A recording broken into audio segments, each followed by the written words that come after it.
अल्हम्दुलिल्लाह वस्सलातु वस्सलामु अला रसूलिल्लाह। Group of मसाइल और उनका ग्रुप में सवाल आयो है। हिकिड़ी मोमिन औरत चाहे थी त सारो माल ख़ुसूसन दागिना रहा ये दागिना मस्जिद में वक़्फ़ करे, कोरो शरीयत में ई जाइज़ है। नंबर 2, इन जी ज़कात जो कोरो मुंदो रहंदो, वक़्फ़ कयां थी त हाणे ज़कात आहे क न आहे।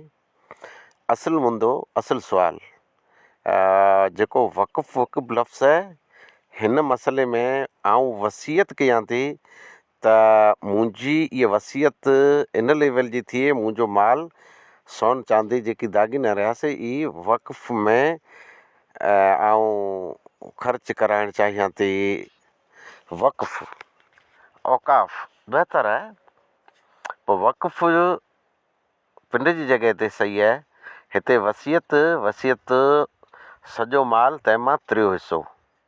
हाणे जेकॾहिं हिन जा ॿियूं चीज़ूं घणियूं आहिनि, ॿियो माल घणो आहे, मिसाल तरीक़े माल हिन जो 3 लखनि जो आहे, हलो 4 लखनि जो कयूं था, 4 लख तंहिंजो माल आहे त इन मां ई जेकॾहिं लख वसियत करे छॾे त वांदो न आहे, त ई 25% थिया।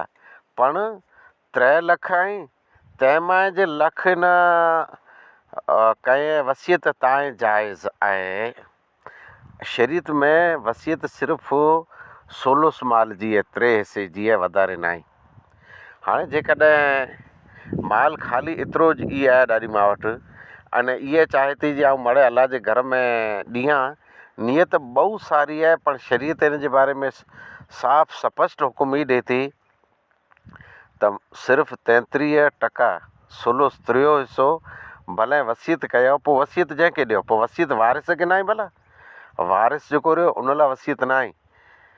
हाणे थी ईअं थियो त हिकिड़ो वीचारो माण्हू नेक हो, अने उन वटि मिल्कियत घणी वई, पोइ वसियत कयईं त हिन मां चौथियूं मुंहिंजी धीअ खे ॾिजाए।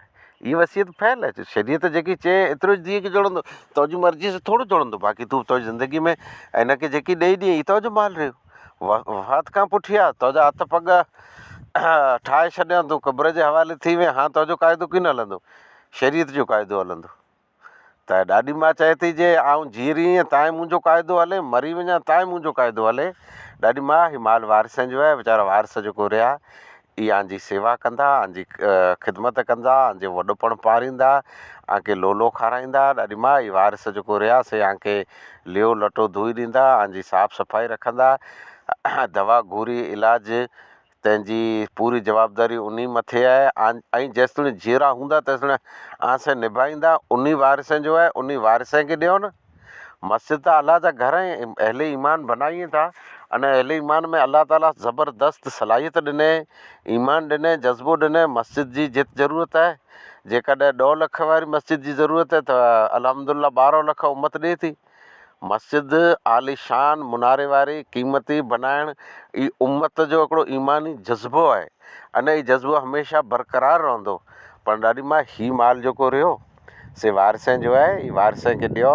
आंखे शरीयत एतिरी इजाज़त ॾिए थी त 33% हिन मां ई ॾेई सघो था। यानी जेकॾहिं 3 लखनि जो माल आहे त लख रुपया ऐं वक़्फ़ में ॾेई सघो था, बाक़ी आने वारिसनि जो आहे, अने वारिस इन जा धणी आहिनि, ऐं ई वारिसनि जो हक़ आहे। ॿिए जो हक़ न मस्जिद में हले, न मदरसे में हले। आख़िर दवाना अल्हम्दुलिल्लाह रब्बिल आलमीन। लगा हो तो वीडियो को लाइक करिएगा और चैनल को सब्सक्राइब करिएगा। तो इंशाल्लाह फिर मुलाकात होगी, दुआ में याद रखिएगा। अस्सलामु अलैकुम व रहमतुल्लाहि।